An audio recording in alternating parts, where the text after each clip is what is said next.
ආයුබෝවන් මගේ channel එකට ඔයාලව ආදරයෙන් පිළිගන්නවා.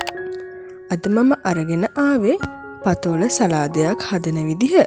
මේකට ඕන කරනවා සුද්ධ කරපු පතෝල කරලක්, තක්කාලි, ලුණු ගෙඩියක්, ඒ වගේම අවුමිරිස් කරල් දෙකක්. සුද්ධ කරගත්ත පතෝල විනාඩි 5ක් විතර ලුණු වතුරේ පොඟවලා ගන්න ඕනේ. එතකොට පතෝල ටික මෙලෙක් වෙනවා. දැන් ලුණු වතුරේ පොඟවලා ගත්ත පතෝල ටික පොඩියට කපා ගන්න.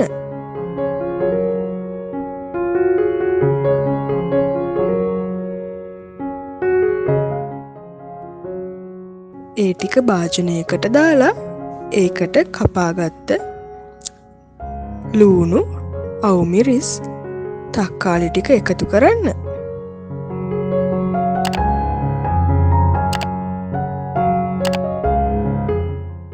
ඒකට ගාගත්ත පොල්, ලුණු කුඩු, ගම්බිරිස්, දෙහි එකතු කරලා හොඳින් කවලම් කරන්න.